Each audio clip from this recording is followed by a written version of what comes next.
In this article, the author, a YouTuber named Unlearning Economics, argues that rent control is fine, actually. I disagree, and I think Unlearning Economics is misrepresenting the evidence. From the article's conclusion, Unlearning Economics says the evidence is unequivocal that rent control does not reduce the total supply of housing, nor the rate of construction. And this is based on a reference to the economist Josh Mason, who summarizes a few studies which show that rent control does not reduce the total supply of housing. And Mason looks at 5 studies showing little effect of rent control on the supply of housing. Now, here's a literature review that goes over 206 works on the effects of rent control, among them 112 empirical published studies. So it's not based on theory, it's based on data.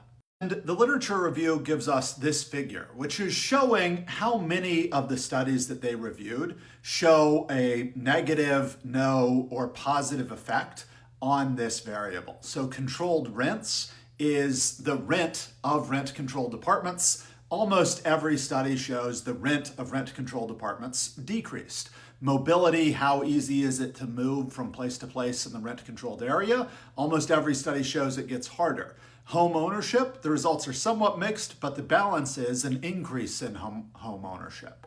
Construction, the construction of new housing units, almost every study says decrease in construction, decrease in housing quality. Landlords are less likely to repair and maintain their units if there's rent control. An increase in uncontrolled rents. So if you control some of the apartments in an area, the uncontrolled rents get bigger. A decrease in supply of housing units and an increase in misallocation. Misallocation is like an old woman who lives in a 4-bedroom apartment, even though her kids have grown up and moved away and she doesn't really need a 4-bedroom apartment. So if we go back and look at controlled rents, it's pretty obvious that rent control should reduce the price of rent-controlled apartments. That's what the whole policy does. But notice that not every study finds a decrease in controlled rents. There are some studies that find an increase, actually, and some studies that find no effect. So imagine I just look up these studies and I do my own literature review where I review the 5 or 6 articles that show either no effect or an increase in rent, and I were to say, oh, look, rent control increases the rent in rent-controlled apartments. Well, that is precisely what Unlearning Economics is doing. Oh, I found these papers that show actually there's no real effect on housing supply. Most of those papers are included in this analysis, in this literature review. So it's like saying, oh, we found, there was no effect on construction because we looked at one of the papers in this column or one of the papers in this column. Oh, we found there's no effect on housing supply because we looked at one of these papers. It's the same thing as arguing that rent control increases rent, actually, because you can find some published paper where it looks like it did. And it's just dishonest to say the evidence is unequivocal that it does not reduce the total supply of housing. Actually, most of the evidence is saying it does reduce the total supply of housing and construction. And you've just selectively picked out a few sources to argue the opposite. And I think that's intellectual dishonesty because you didn't just randomly happen upon the 4 or 5 papers that say there's no effect on housing supply or construction without encountering the far more numerous papers that say there is a negative effect on housing supply and construction. So you're intentionally selectively picking evidence to misrepresent the state of evidence. Now, of course, we don't decide the truth based on paper count. What we really should do is read all of these papers and understand them and consider the varying quality of evidence and argument and analysis and come to our own opinion.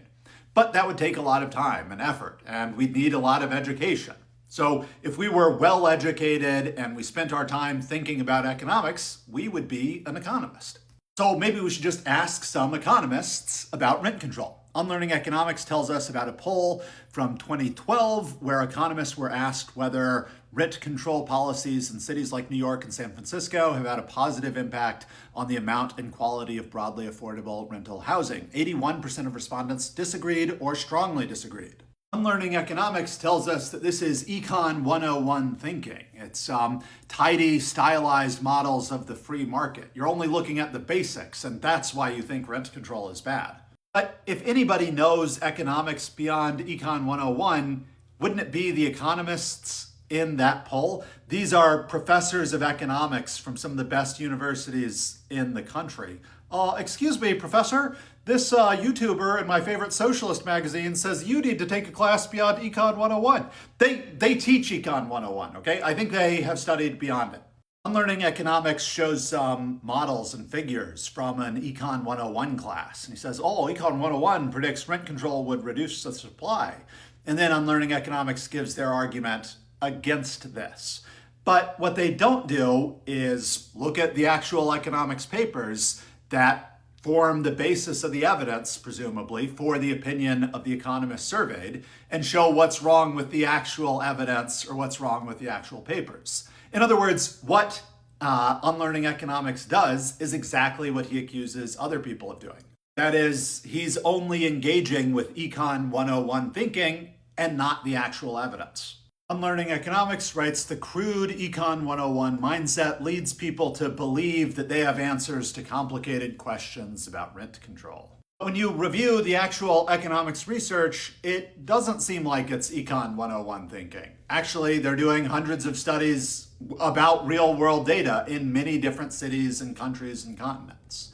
And it's not crude thinking. They list different effects and they consider different ways that rent control might benefit and harm people.